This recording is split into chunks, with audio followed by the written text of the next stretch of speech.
안녕하십니까. 뚝심으로 걸었더니 여기까지 왔네란 제목으로 김용철 자서전을 출판하게 되었습니다. 존경하는 라이온스 지도자 여러분, 그리고 저와 함께 사회생활한 지인 여러분들, 특별히 라이온스 우리 전 총재님들과 우리 지도자님께 다시 한번 감사의 말씀을 드립니다.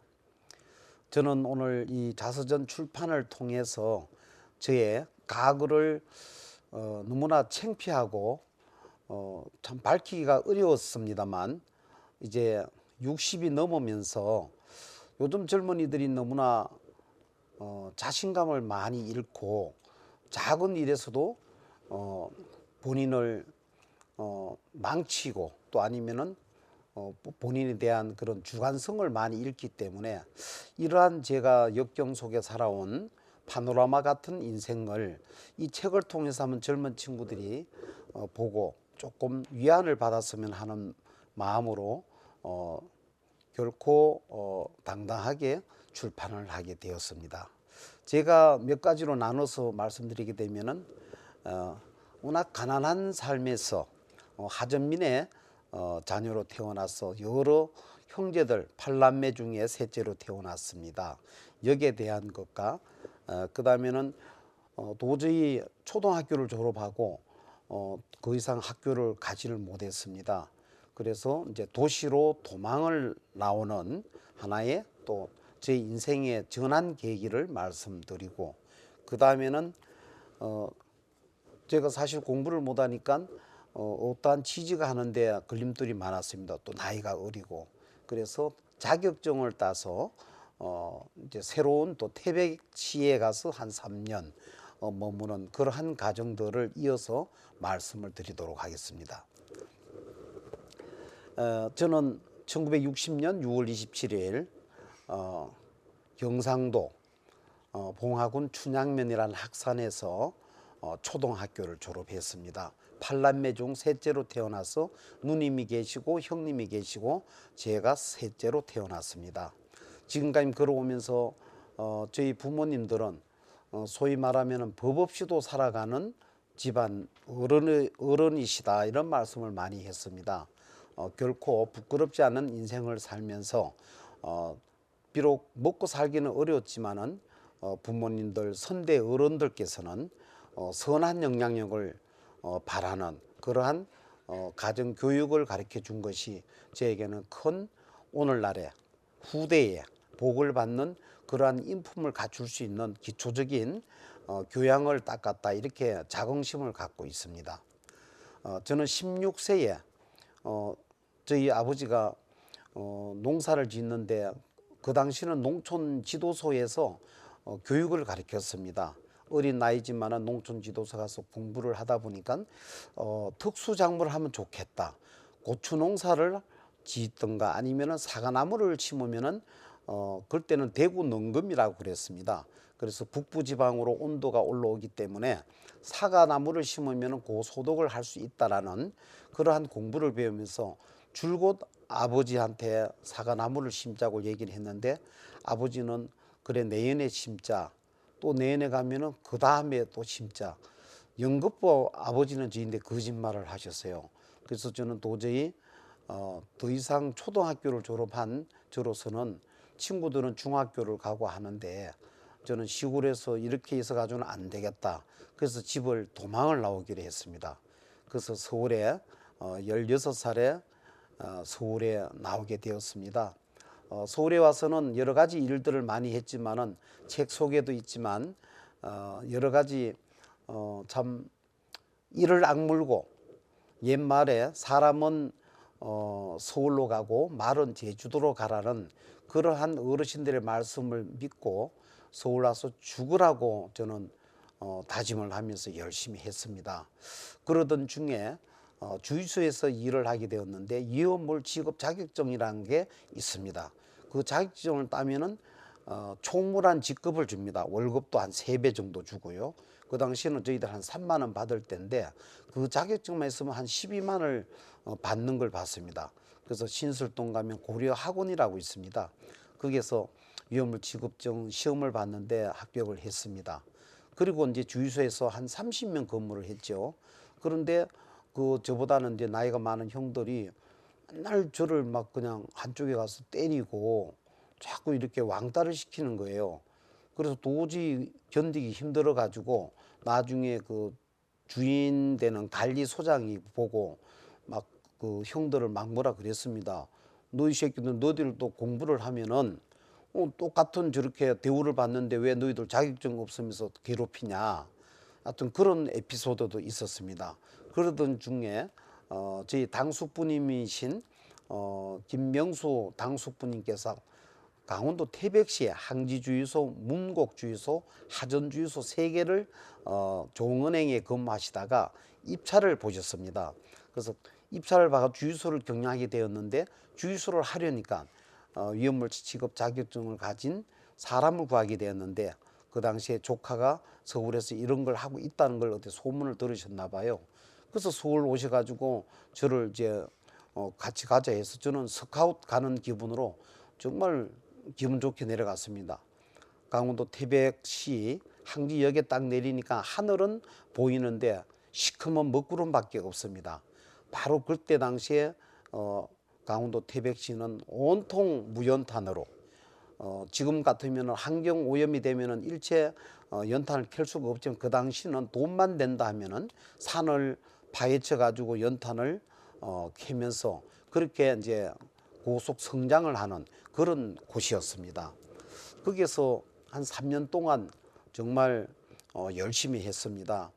열심히 하고 주위에서 일하는 게 물론 이제 월급은 꽤 많았습니다만은 먹고 자고 12시에 문을 닫고 아침 5시면 일어나서 아침 새벽부터 이제 기름을 오는 차들을 수시로 기름을 넣는 그런 일이었습니다. 저는 결코 짜증내지 않고 열심히 했습니다. 그러한 생활 습관이 오늘날에도 늦게 자고 일찍 일어나는 그러한 부지런한 습관이 지금도 60이 넘어서도 저는 이렇게 하기 때문에 우리 가족들이 저 때문에 좀 불행하죠. 예, 아침 일찍 일어나고 아침밥 꼭 먹죠. 요즘 아침밥 먹는 사람 아주 그 가정에서는 빵점이라고 합니다. 그런 제 과거 에피소드가 있습니다. 그러면서 그것도 제가 욕심이 생기더라고요. 그 당시에 고한 사북 탄자에서 노동 운동이 벌어졌습니다. 그리고 나 가지고 월급이 선산부는 80만 원, 후산부가 한 60만 원 받는 파격적인 그 급여가 올라갔습니다. 그때 당시에 국가에서 일부 지원하고 강업소에서 이제 월급이 나오고 이렇게 해가지고 지금 뭐 서울특별시 같은 경우는 공영제 버스들이 그렇지 않습니까? 회사가 다 월급 주는 것이 아니고 서울특별시에서 일부 그 급여를 지원하는 그러한 매칭 그런 사업 기능을 하고 있습니다. 시민들 위해서 예산을 들여 가지고 서울시가 몇 프로, 공영회사 버스 회사가 이제 몇 프로 하는 그러한 지금 현재 서울시 버스 행정이 그렇습니다. 그때 당시도 국가에서 일부를 지원하고 강업소에서 월급을 하니까 월급이 올라갔습니다. 그래서 제가 3개월 동안 나이가 아직 어리니까 주민등록이 없었죠.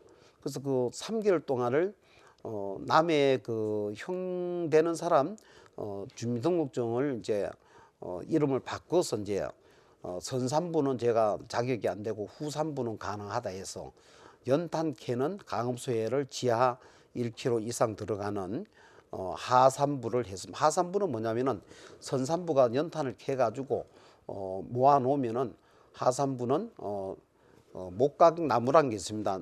그 산발이를 매서 나무를 세워 가지고 위에를 무너지지 않도록 이렇게 육각으로 해서 디귿자로 하는 것이 이게 하산부에서 안전한 바닥은 로라가 해가지고 기차 같이 밑에서 위에서는 모다로 해가지고 끌어올리는 그러한 연탄 후산부가 하는 역할입니다. 제가 그 한 3개월 해볼 때는 꼭 지를 좀 데려 다닙니다. 왜 지를 같이 탄을 캐러 가냐면은 이게 무너질 수 있는 이런 거는 지가 굉장히 영특합니다. 지가 짹짹거리고 울게 되면은 여기가 어디 산에 연탄 이게 무연탄이 무너질 수 있는 거를 저희들이 이제 신호를 주는 겁니다.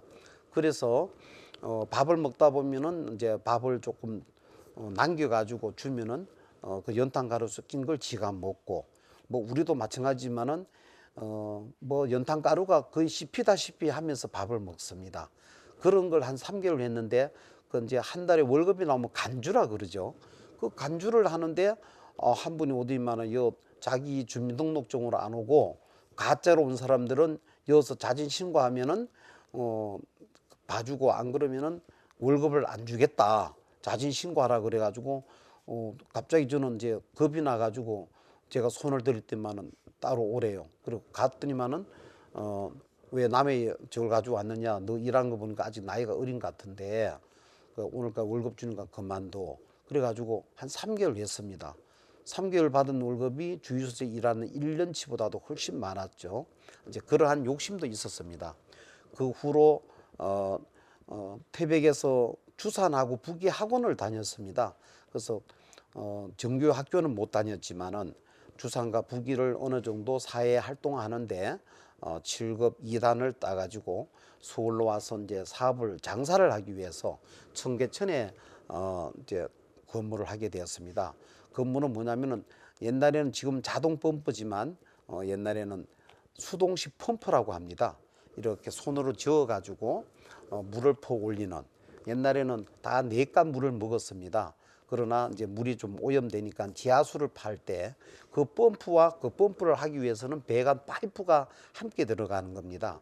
그래서 그게 펌프 속에서도 피스톤, 하체, 고무, 앞에 수구란 게 물이 돌아가는 거죠. 손잡이라든가 볼트라든가 여러 가지 제반적인 부속 판매를 하는 그 회사를 들어가서 열심히 한 3년 동안 저도 근무를 하다가 너무 열심히 하니까 주인이 오해를 좀 하시더라고요.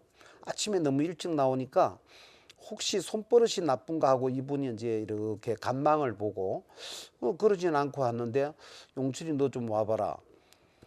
그러면서 저한테 너 왜 그냥 정상 시간에 나오면 되는데 왜 이리 일찍 나오느냐 묻길래, 저는 열심히 배우고 최선을 다해 하면서 앞으로 장사를 하기 위해서 열심히 해주고 저는 나중에 도움을 좀 받고 싶습니다. 잠깐 물 한 잔 마시고 제가 하겠습니다.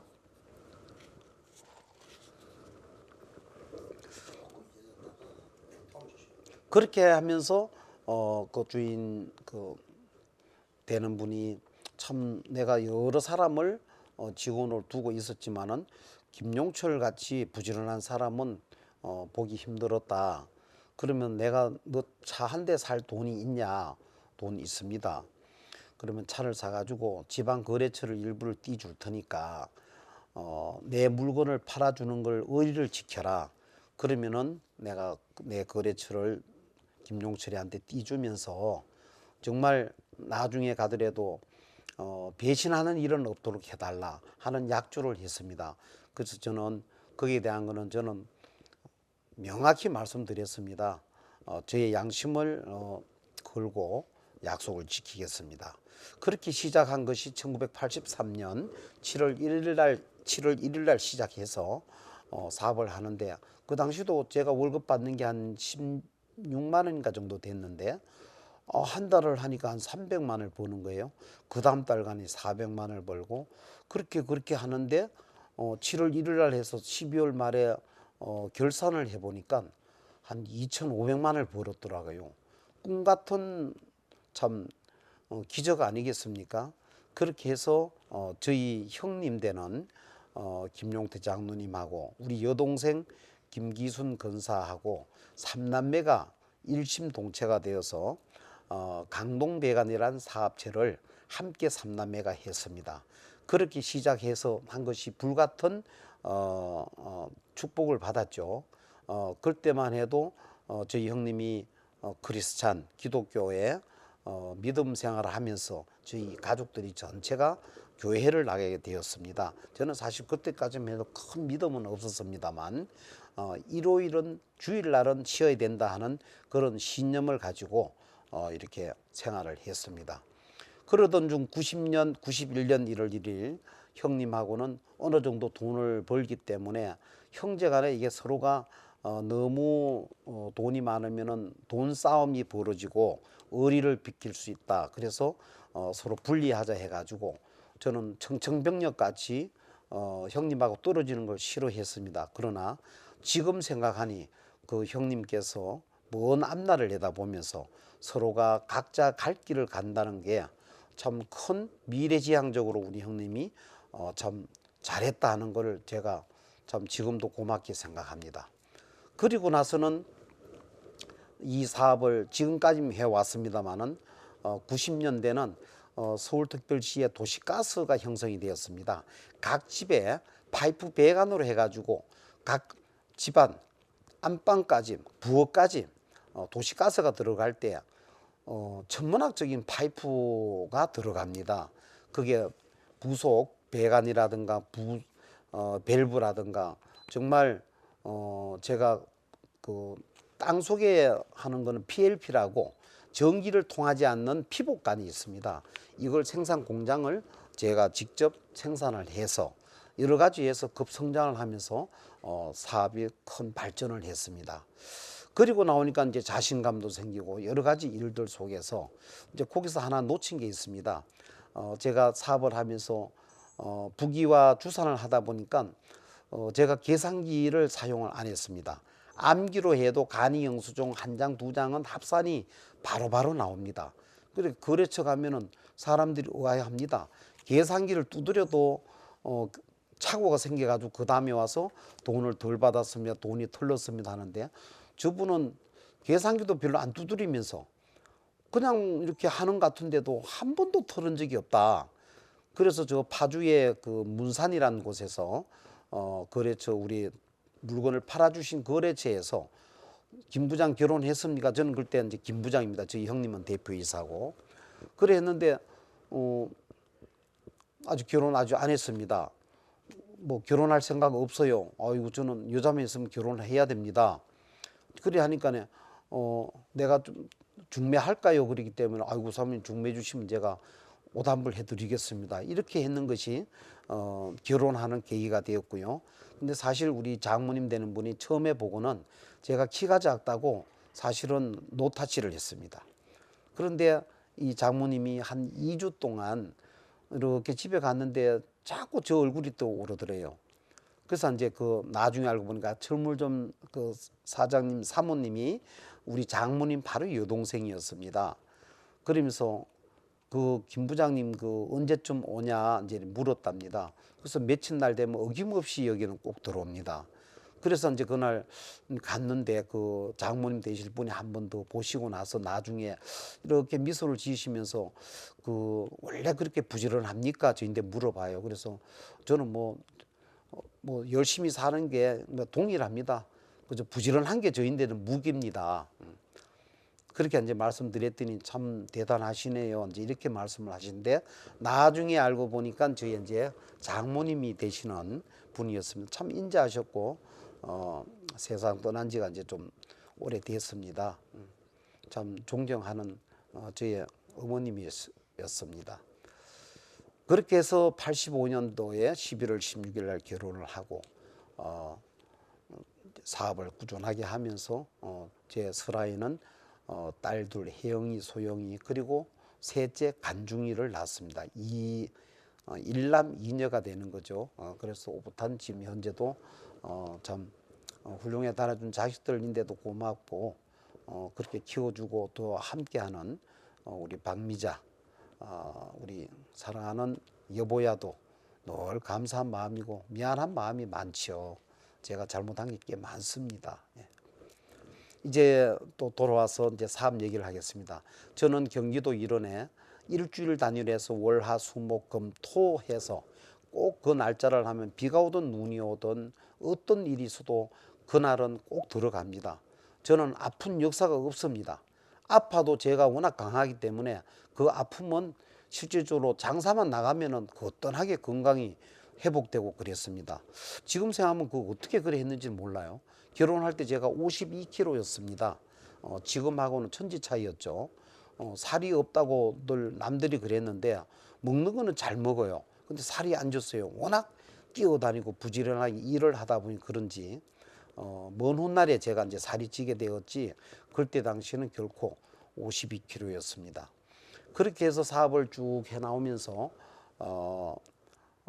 도시가스 배관 파이프를 하면서 90년대가 호황이었지 않습니까? 그러다 이제 97년 IMF를 오면서 저는 사업이 망할 끝자락에 있었습니다만 다행히 그 당시에 하나그룹, 풍산그룹이 미국 대통령 부시 W 아버지 대통령, 아들 대통령 할 때 금융 위기가 온다는 것을 그 기업들은 먼저 알았습니다. 대리점을 하는 저로서는 대리점 총판 회의를 할 때 그 하나그룹 김성년 회장님이나 풍산그룹 유진 회장님이 사업을 너무 벌리지 말고 현금 확보를 많이 해라. 앞으로 금융에 대한 여러 가지 어려움이 많을 것이다. 그런 얘기를 했는데 정초에 했죠. 그런데 그 해 연말 가기 전에 IMF가 왔습니다. 그래도 제가 살 수 있는 길은 그 말을 귀담아 들었습니다. 그래서 그 당시는 할인을 많이 했는데 그런 걸 자제하고 거래처에 가능하면은 외상을 좀 줄이는데 힘을 썼습니다. 그래서 다행히 저희가 이제 구제 받는 게 그 당시에 청구 주택 하나에서 한라건설이 있었습니다. 그리고 지금 잘 생각은 안 납니다만 그때 구제금융 받은 데가 부영이 있습니다. 부영 그리고 몇 개 회사가 있었는데 다행히 구제금융을 받았는 데서 한 30억 정도가 부도난 것을 회수를 빨리 하게 되었습니다. 사실 그때는 제가 건물 지어놓은 건물을 싸게 팔았습니다. 같이 부도가 날 수 없고 그때 당시는 일반 사람도 부도가 안 날 사람들도 그냥 부도를 같이 냈습니다. 그래서 참 어려움이 많았는데 빨리 그래도 하나님께서 그러한 그 미래지향적인 그 하나님께서 축복을 주셔서 제가 망하지 않고 다시 재개하는데 굉장히 디딤돌이 되었습니다. 그리고 나서 계속 이제 사업을 하다가 2000년도에 이제 간변단체인 자유총연맹 강동구 지부 회장을 하게 되었습니다.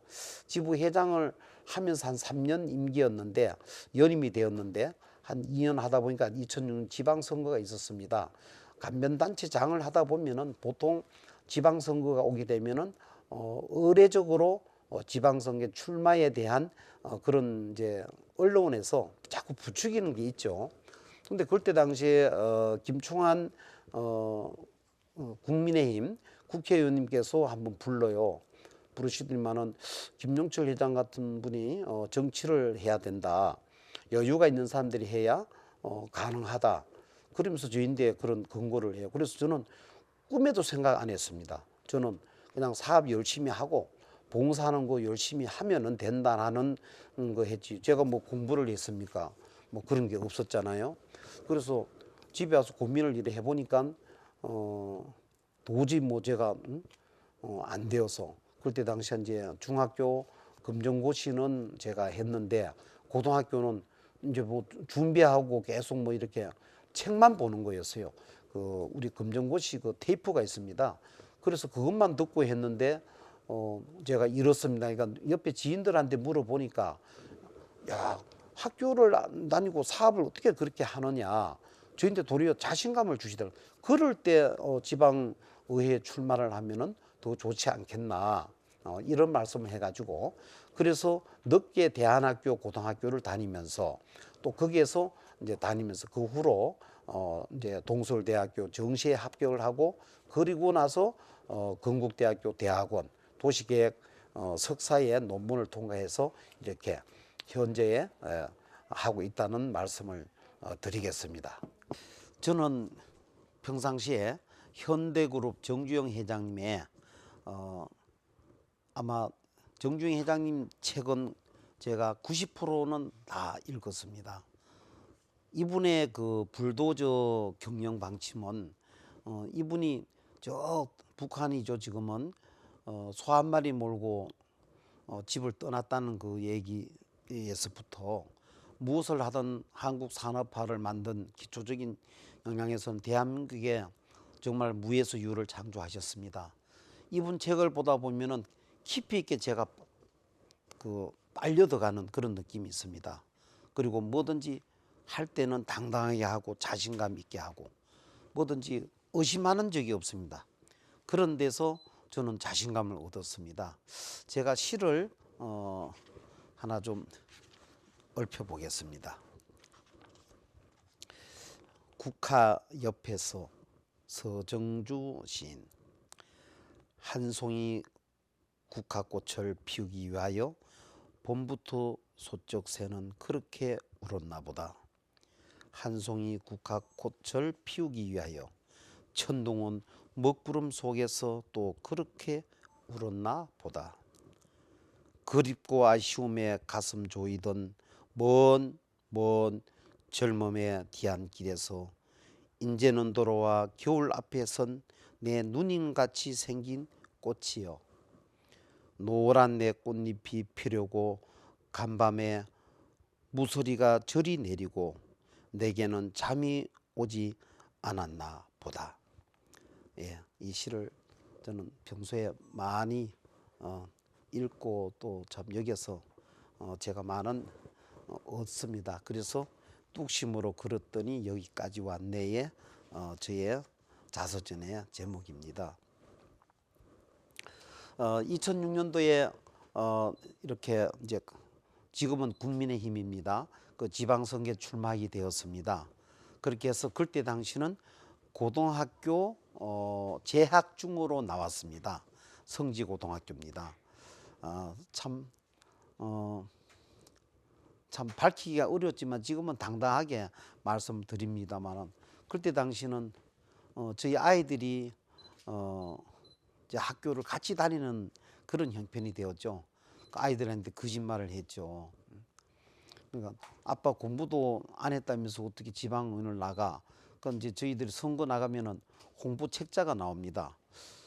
재산은 제가 그때 당시에 서울에서 상위로 올라가 있는데 학력이 제가 이제 고등학교 재학 중으로 했습니다. 많은 사람들이 우려했지만은 제가 열심히 살았고 또 열심히 지금 현재 환경을 보면서 아니 그렇게 안 했는데 어떻게 저렇게 크게 사업을 잘할까 하는 의구심도 들었습니다만은 당당하게 출마해서 제가 압승으로 당선이 되었습니다.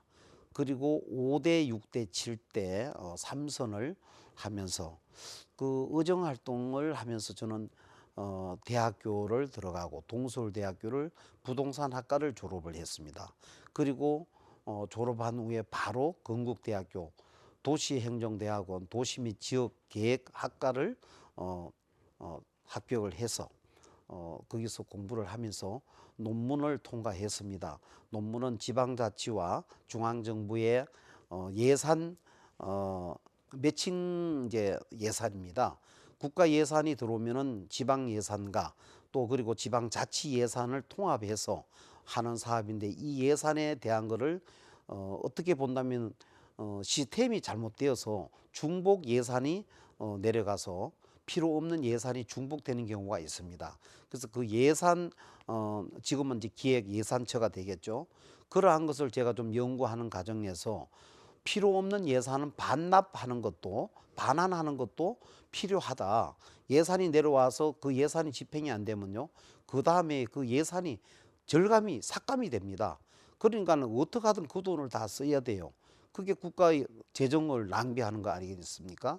그래서 그런 것도 반환하는 환급해주는 그리고 반려해도 그 다음 예산을 할 때 그러한 거는 좋은 사례로 해서 도리어 예산을 정액시키는 그러한 시장경제 논리를 제가 논문을 준비했는데 그 논문이 통과되어서 석사에 졸업을 했습니다. 근데 학력은 그렇게 왔고요. 그리고 지금 이래 하지만 지방선거 2018년도에 서울특별시 강력의원으로 출마했습니다만 그 당시는 박근혜 대통령 탄핵으로 우리 국민의힘이 서울에서 2명만 되었습니다.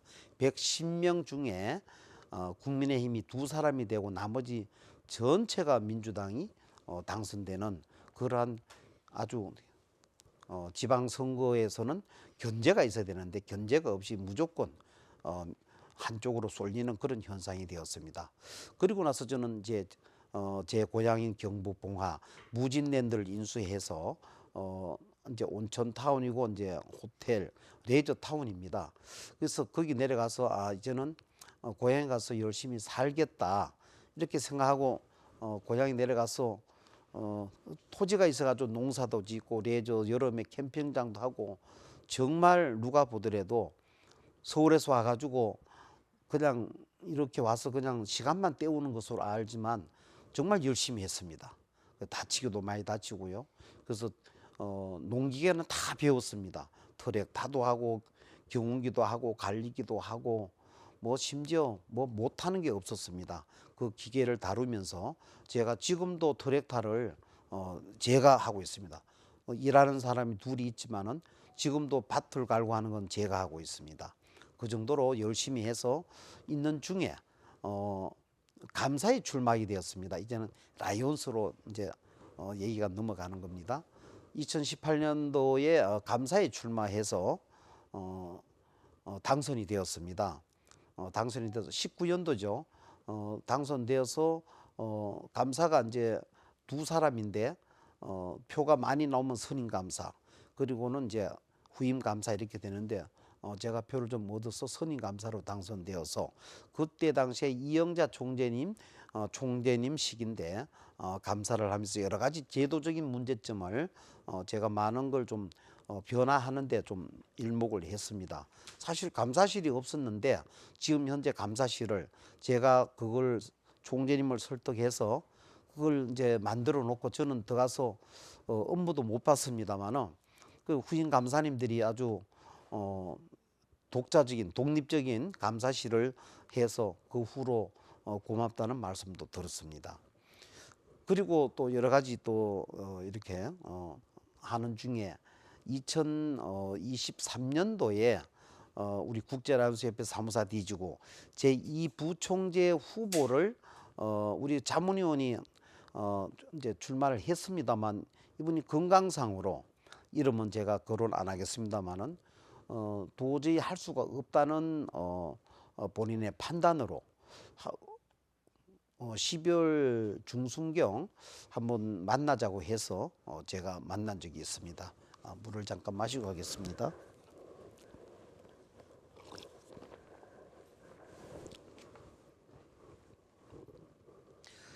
그래서 만나 보니까 우리 자문위원님이 건강이 안 좋고 항정이 해서 나는 이 부총재 출마할 수가 없다.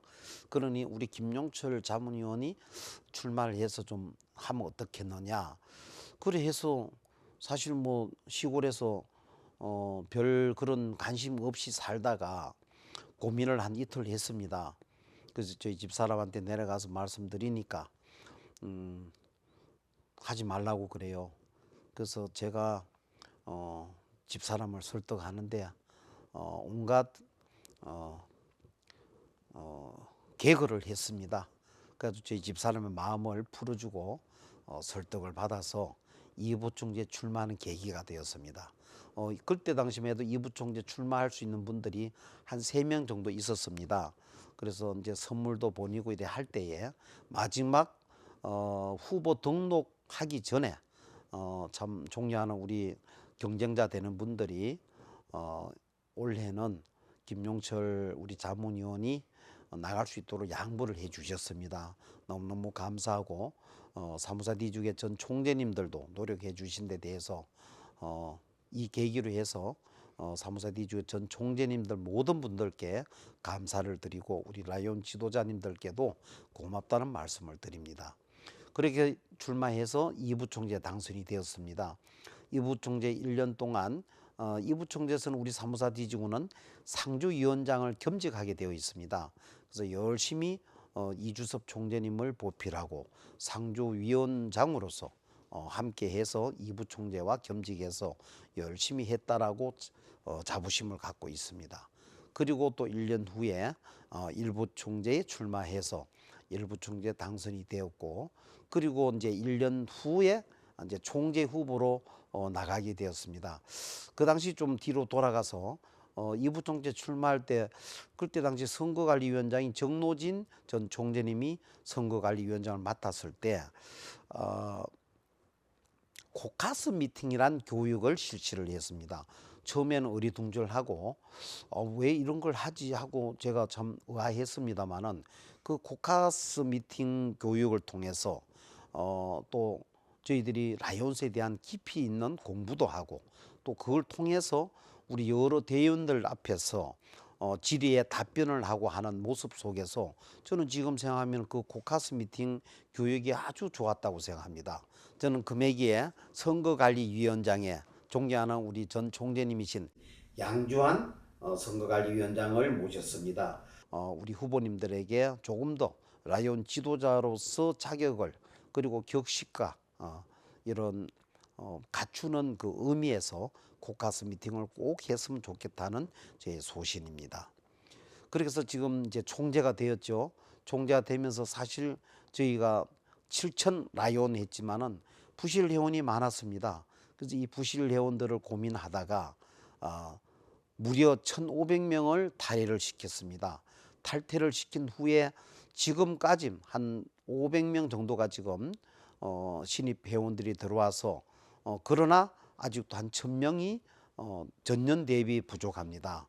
이것은 왜 제가 결정을 해야 되냐면은 지금까지 골마 터진 우리 사무사 D지구에 선거에 경선이 있고 여러 가지 문제가 있을 때 대의원 한 사람이라도 더 갖추기 위해서 부실 회원들을 안고 계속 지내왔습니다. 그러자 저를 비롯해서 지금 이부총재 경선이 없습니다. 그러니 그 회원들이 있으니 클럽이 봉사는커녕 지구회비, 국제회비, 의무금 내는 것도 제대로 못합니다. 그래서 이래 가지고는 클럽들이 망할 수밖에 없다. 그래서 저는 그 클럽에서 탈퇴 회원을 올린 거는 저는 탈퇴를 시킬 수밖에 없었습니다. 이 점은 저로 인해서 앞으로는 미래지향적으로 후임 총재님들은 정말 부실 회원 없이 라이온들을 계속 발전할 수 있는 터전을 마련해 줬다 해도 과언이 아닙니다. 그렇게 해서 지금 올 1년 동안 저의 목표는 우리 육청 컨벤션이 기둥이 중간에 2개가 있습니다. 이 기둥이 있으니까 회의 자체가 모순점이 있는 겁니다. 그래서 컨벤션 대수선 공사에 저는 1호 안을 해외에 학교를 짓는 그 매칭 사업입니다. 재단에서 50%또 지구본부에서 50% 사업을 해서 해외 우리 동남아 우리보다 못 사는 나라에 학교를 져주는 사업을 매년 했습니다. 저는 그거를 중단을 하고 육청 컨벤션에 올인을 했습니다. 드디어 지난 1월 말경 이제 오픈을 했습니다. 그래서 지금 가보시면 알지만은 명실공히 사무사 D주의 모든 행사를 자체적으로 할 수 있는 그러한 기반을 닦아놨습니다. 물론 거기에는 저를 비롯해서 지구 1부 총재 이건봉 라이온, 지구 2부 총재 건성태 라이온, 그리고 지구 감사 이시영 감사님, 이간숙 감사님, 특히 우리 어린이 재난안전교육원장 정성호 라이온 등 우리 사무총장, 재무총장, 부총장님들 전체가 거금을 내주셨습니다. 그래서 지금 현재 한 4억 정도는 확보를 했습니다만은 이걸 함으로 해서 우리 전 총재님들이 43년 동안 역사 보존 기록이 없습니다. 그래서 역사관을 함께 건립을 하게 되었습니다. 이 기록물을 그냥 관리를 하려고 하니까 크고 작아서 이게 안 되어 가지고 전체를 동일한 크기로 해 가지고 지금 육청 컨벤션 가면은 깔끔하게 해 가지고 역사 기록이 지금 실록이 되어 있습니다. 그렇게 하다 보니까 한 1억이 더 들어가기 때문에 제가 요번에 뚝심으로 걸었더니 여기까지 왔네. 자서전을 출판하면서 좀 가능하면은 육청 컨벤션 그 기금 마련도 하면서 자서전을 출판 기념도 하면서 해서 오늘 이 행사를 하게 되었습니다. 존경하는 라이온 여러분, 좋은 의미로 하는 것은 칭찬을 해주시고 지구 발전을 위해서 하는 거기 때문에 여러분들 오늘 이 귀한 시간 내어서 주말에 저희 자서전 출판에 나와 주신 걸, 또 왕님해 주신 걸 총재로서 진짜 고맙다는 말씀을 드리겠습니다.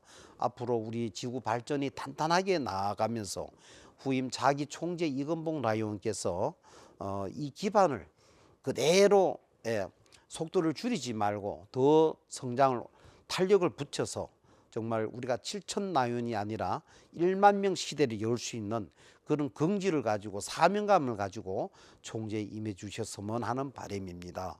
존경하는 라이온 지도자 여러분, 저 김용철 총재 무단하게 1년 동안 걸어왔습니다마는 저의 그런 욕심, 지구 발전 컨벤션 공사를 인해서 저의 캐비넷 여러분들, 지역 부총재님들, 지대위원장님, 클럽 회장님들 할 것 없이 자문위원, 지도위원님, 운영위원님, 분과위원장님 모든 분들이 일심동체가 돼서 지금 기금을 내주고 계십니다. 여러분, 지금도 늦지 않았습니다.